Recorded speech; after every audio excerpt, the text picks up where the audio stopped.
The two most important questions to ask in an interview. I'm going to tell you what these are, but I'm going to tell you about this in the context of a story. Several years ago, I decided it's time for me to write a book. Not a revolutionary idea for a consultant, but I'm doing the best I can. So I don't know if you know anything about writing a business book. When you decide you're going to do that and try to have it commercially published, you don't just write the book. You put together a proposal. So you write a pitch letter that says, here's my idea for the book. Here are the competitive books in the marketplace. Here's the unique twist that makes mine different. And here's why I'm the guy to write the book. You put together a table of contents for the book. Typically, let's say, 10 chapters, 3 to 5 sentence description. That's pithy and catchy for each chapter. This is the book that I plan to write. You select one of those chapters. You write it in full. Give the publisher some sense of your content and your writing style. And then the rest of the proposal is about the infamous marketing platform, i.e., who do you know other than your mom and your grandmother that's going to buy your book, which is really what the publisher cares about. 55 pages, put it together, sent it out to 4 agents cold, got various levels of ding letters back. And then, as the world works, I got a lead from a CEO friend of mine who says, hey, listen, I know some guys who are they're entertainment lawyers, but they're also agents, literary agents. At least one of these guys is, and you ought to meet with them. So this is actually in Charlottesville, and my wife is from Richmond. We were in Richmond for Thanksgiving. I drove over to Charlottesville to meet with this guy. 25 minutes. You know how these meetings are in the holidays, like between Thanksgiving and New Year's, a little bit more laid back and relaxed. And I'm sitting in his office. He just got done with a big case. He had stacks of files all over the floor. His dog was lying on the rug. He took my book proposal, kind of flipped through it. He said, hey, it looks kind of interesting. He said, listen, I just did a deal with Wiley. I'll shoot it over to them. We'll see if they're interested. This is Thanksgiving. I do not hear a word from this guy. Not a word. And I got busy, and I got focused on other things. I really wasn't looking at the book proposal that much. It's April. I get a voicemail, 2:30 in the afternoon. It's my now agent who says, Eric, I just talked to Wiley. They're very excited. They want to be on a conference call in half an hour. Can you talk with them? I'm 25 minutes from my office. I said to him, listen, I want to talk to him, obviously. You got to buy me a little bit more time. So he said, great. We moved it back like another hour. Hustled back to my office. Now, you know how this works. You're busy. You have a big conference call or something coming up. You got that little Windows clock down in the lower right-hand corner of your monitor, and it's ticking away. I've got a 3 o'clock call. It's 2:41. I think to myself, you know what? It might not be a bad idea if I pop that book proposal out of my file and just kind of quickly refresh myself on the contents. So I do so. And I don't know, I tell you, I don't know how it caught my eye. It's a 55-page proposal.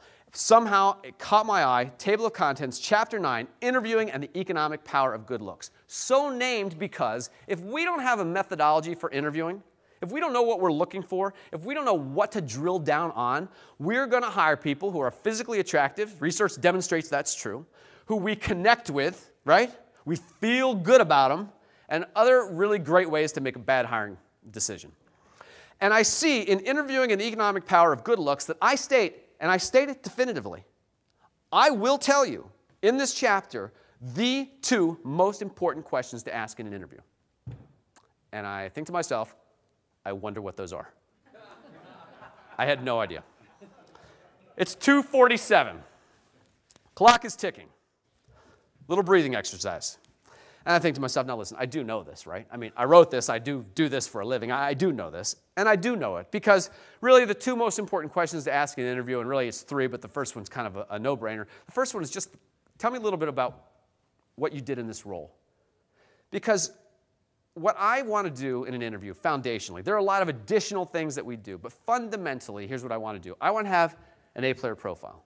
I want to have an interview scorecard. I want to know what I'm looking for. Then I take those things, I put them aside, and I take somebody's resume, and I start from their earliest roles back in school and work our way up. And I want to know for each job or each experience, tell me a little bit about what you did. Give me the context.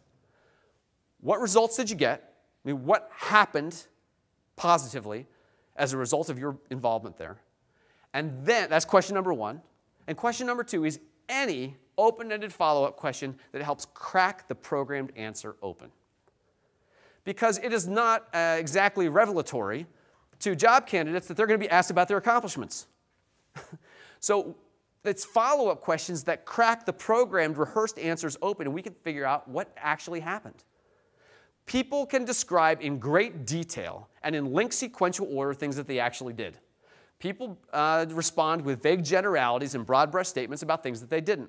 So when I say, why so? That's interesting. Tell me about how that worked. Now, very good. Now, your role, you had 5 people on your team, right? What was your role? What were their roles? What did you do? What did they do? Those are the kinds of questions that elicit the kinds of responses that we need to know. We know what we're looking for in our scorecard. We know what we're looking for. So, for instance, I have a client of mine that hires retail managers. One of their criteria, a key criteria for them is sense of urgency. They want people who solve problems immediately.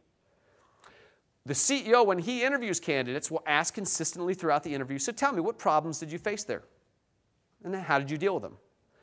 What he's looking for and fishing for is sense of urgency. He wants to see people who attacked problems. He's not teeing it up for them, however.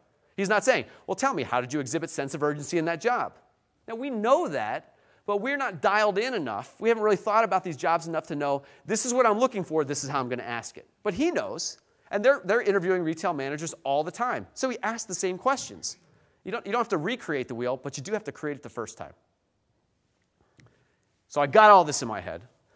I got on this conference call with my now agent and my now editor, and I kid you not, I'm 90 seconds into the conversation, and this editor, who I've never met at this point, says to me, Eric, I just happen to be looking at the table of contents, chapter 9, interviewing and the economic power of good looks, and I see that you say in there that you'll explain the 2 most important questions to ask in an interview, but you don't say what they are. What are they?